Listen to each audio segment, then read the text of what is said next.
Alhamdulillahi Rabbil Alamin. Wassalatu wassalamu ala rasulihil amin.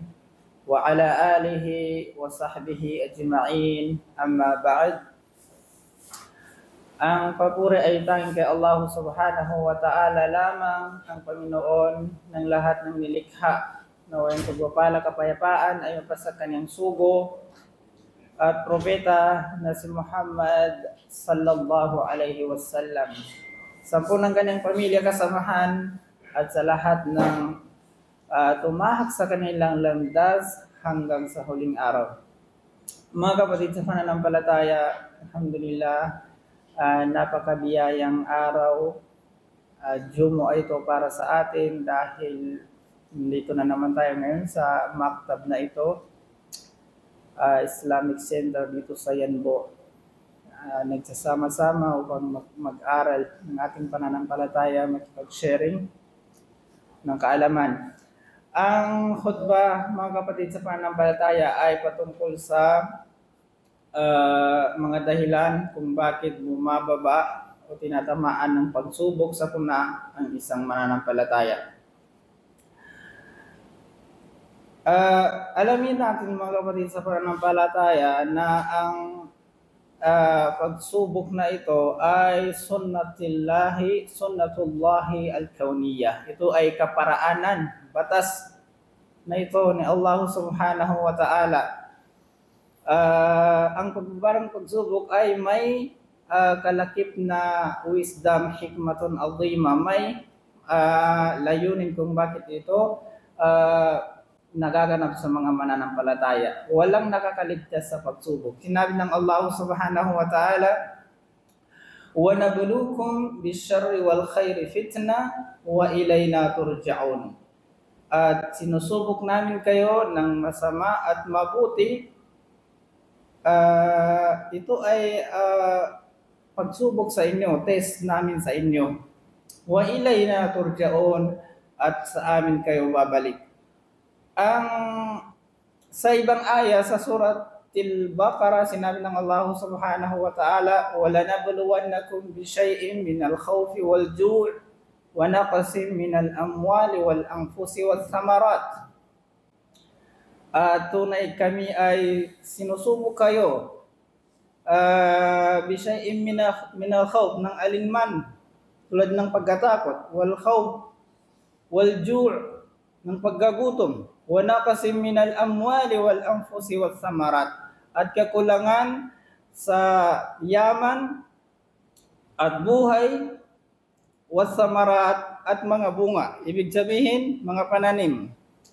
Kung titingnan natin, mga kapatid, sa lugar natin, halos lahat ng klase ng pagsubok na ito na binanggit ng Allah subhanahu wa ta'ala sa Quran ito, sa Surah Al-Baqarah, ay nagaganap. Subhanallah. Kaya kung titingnan natin, ang Quran ay bago pa ito mangyari ay nabanggit na sa Quran. Ganyan katindi ang Quran. Kaya nga sinasabi rin natin na ang Quran ay salihun likulli zamanin wa makan. Angkop ito sa lahat ng oras at panahon. Pinag-usapan niya ang nangyari noon, nangyayari ngayon, at mangyayari pa sa hinaharap. Subhanallah. Sa Suratul Baqarah, maraming binanggit ang Allah subhanahu wa ta'ala doon na klase ng pagsubok. Pero dito sinabi niya masama at mabuti. Kaya kung magbibigay tayo ng kategorya sa klase ng pagsubok, ay dalawa, masama at mabuti. Ang mabuti, mga kapatid, sa pananampalataya, sa paningin natin, ito ay mabuti, pero hindi alam ng iba, maaaring hindi maganda sa tao. Mabuti kung titingnan natin sa ating pag-unawa, pero masama pala ito sa atin kung hindi natin ito gagamitin ng tama. Halimbawa, bigyan ng Allah subhanahu wa ta'ala ang tao ng yaman, akala niya ito mabuting pagsubok, di ba? Kagandahan ng itsura, kasikatan, kapangyarihan, yun ay pagsubok sa kanya. Magandang boses, di ba? Magandang pagmumukha. Katulad ni Brother Ismail. Masya Allah. Di ba? May mga tao na inaabuso nila yung mga mabubuting pagsubok sa kanila. Ang propeta, walang makakaligtas dito. Kahit ang propeta sallallahu alaihi wasallam na pinakamainam na nilikha ng Allah subhanahu wa ta'ala, pinakamarangal ay sinubok, no? Nang napakarami at napakatinding mga pagsubok. Ngunit nang bumaba ang pagsubok kay propeta sallallahu alaihi wasallam, mas nadagdagan palalo ang kanyang katiyakan. Naging matatag ang kanyang pananampalataya kay Allah subhanahu wa ta'ala, kanyang pagtitiis. Kaya nadodoble ang kanyang gantimpala at tumaas ang kanyang antas dito sa mundo at para kabilang buhay. So ganyan mga kapatid sa pananampalataya. Ang mananampalataya ay sinusubok dito sa mundo, maaaring matanggal sa trabaho, mamatayan ng miyembro ng pamilya, hindi magtatagumpay sa negosyo, malugi, mawalan ng tirahan. Ano rin yung tirahan niya, di ba? Yung kabuhayan niya masira. So, sa mga pagsubok na ito, mga kapatid sa pananampalataya, may dalawang klaseng tao na tinatamaan ng pagsubok. Dalawang klase ng mga tao. Ang una, yung mga tao na may ganap na pananampalataya. Kung ano yung sasabihin nila, ganun ang makikita mo sa kanilang gawain. Kung ano yung nakikita mo sa kanila, ganun din sila kapag hindi mo makikita. Ibig sabihin, kung gaano sila magpasalamat kay Allah, gaano sila magtiis, gaano kalakas ang kanilang iman sa paningin ng mga tao, sa likod ng mga mata ng tao, ganun sila. Hindi nagbabago. Hindi sila nakikitaan ng kakulangan sa pananampalataya at ang mga sa ganitong kategorya, mga kapatid, ay tanging ang mga propeta lamang at ang mga siddiqun. So sa mga ganitong klaseng tao, kapag dumating sa kanila yung fitna, yung pagsubok, ano yung nangyayari? Hindi ito nagpapataas sa kanilang antas sa paraiso ang fitna na ito, pagsubok na ito. Sinabi ng propeta sallallahu alaihi wasallam, فَمَا يَبْرَحُ الْبَلَاءُ بِالْعَبْدِ حَتَّى يَتْرُكَهُ يَمْشِي عَلَى الْأَرْضِ وَمَا عَلَيْهِ خَطِيئَةٌ. Hindi iiwanan, hindi aalis lang pagsubok sa alipin hanggang iwanan niya ito na maglalakad dito sa kalupaan na wala siyang kasalanan. So ang mga propeta walang kasalanan, bakit sila susubukin? At sa mga siddiqun, hindi upang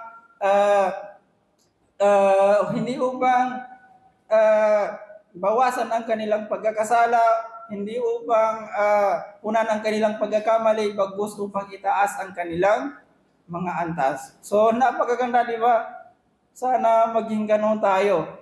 Sa tuwing sinusubok tayo, sa tuwing sinusubukan ng mga ganung tao, taas ang kanilang iman. Nandiyan na yung pagsubok, tataas na naman ang kanilang antas. Sinubok na naman, tumaas na naman ang kanilang gantimpala. So sana ay ibilang tayo ng Allah subhanahu wa ta'ala sa mga ganong klaseng tao. Ang pangalawang mga tao na sinusubok, sila yung may kakulangan sa kanilang pananampalataya. May pagkukulang sa kanilang pananampalataya, nakakagawa sila ng mga pagkakasala sa kanilang sarili, subha, shahawat, nagagawa nila. Ito ang karamihan sa mga tao, mga kapatid sa pananampalataya. Sila ay mapaggawa ng kasalanan, lantaran ang kanilang pagkakamali. Sinabi ng propeta sallallahu alaihi wasallam, "Ma yusibul muslim min hammin wala hazanin wala wasabin wala nasabin wala adan hatta syaukati yusakuha illa kafarallahu biha minal khataya," rawahu Muslim. So ang ganitong mga tao na naman, mga kapatid sa pananampalataya, kung sila ay susubukin ng Allah subhanahu wa ta'ala, ay hindi upang itaas ang kanilang antas sa paraiso, bagos upang bawasan ang kanilang kasalanan, upang punan ang kanilang kakulangan sa pananampalataya, upang sila ay dalisain mula sa mga kasalanan na kanilang ginagawa. Tingnan niyo yung sinabi ng propeta sallallahu alaihi wasallam, walang tumatama sa isang Muslim na kalungkutan, sakit, problema, mga nakakapinsala sa kanya, kahit yung matusok siya ng matulis na bagay sa kanyang katawan, maliban yun ay makababawas sa kanyang kasalanan. So, ganun, bakit tayo sinusubok ng Allah subhanahu wa ta'ala? O kaya naman, sinusubok ang alipin na ito na may kakulangan sa kanyang pananampalataya, pabaya sa mga pinag-utos ng Allah subhanahu wa ta'ala, obligado, sinusubok sila upang taajilot ukuba, upang iparanas na sa kanila dito sa mundo ang parusa na dapat nilang maranasan sa kabilang buhay. So mas mainam sa kanila yung kasi hindi nila mararanasan doon sa kabilang buhay ang matinding init ng impyerno na dapat ay mapunta sila doon kung hindi sila sinubok ng Allah subhanahu wa ta'ala. Sinabi ng propeta sa Ibn Abbas radhiyallahu anhu, yu'ajjilul mu'minina uqubatahum bi dhunubihim wa la yu'akhadhu biha fil akhirah. Yun ang dahilan kung bakit sinusubok ang mga taong makasalanan upang hindi na sila parusahan doon sa kabilang buhay. Kaya naman, dahil sa mga kasalanan natin, sarili nating pagkakamali, kapabayaan, kaya tayo sinusubok ng Allah subhanahu wa ta'ala. Hindi tayo, yun ang dahilan. Sinabi ng Allah, وَمَا أَصَابَكُم مِّن مُّصِيبَةٍ فَبِمَا كَسَبَتْ أَيْدِيكُمْ وَيَعْفُ عَن كَثِيرٍ. Walang tumatama sa inyo ng mga pagsubok kundi dahil sa kinita ng inyong mga kamay. Ibig sabihin dahil sa kagagawa ng ating mga sarili, وَيَعْفُ عَن كَثِيرٍ. So yun mga kapatid sa pananampalataya, kung bakit sinusubok tayo, kung numarating sa atin ng mga sakuna, bagyo, ano pa man lindol, dahil tayo ay makasalanan, tayo ay gumagawa ng kasalanan na hindi upang tayo ay dalisayan ng Allah subhanahu wa ta'ala, at iba pang dahilan kung bakit tayo sinubok ng Allah subhanahu wa ta'ala sa ibang aya, la'allahum yarji'un, upang tayo ay magbalik loob kay Allah subhanahu wa ta'ala. So ikaw, kung lagi na lang sinusubok ang sarili mo, yung pamilya mo, bakit lagi kang nagkakasakit sa pamilya, bakit hindi ka magtatagumpay sa negosyo mo dito sa Middle East, hindi ka makahanap ng magandang trabaho, isipin mo yung sarili mo mga kapatid, baka may ginagawa kang kasalanan, hindi mo iniiwan, meron kang bisyo na hindi mo kayang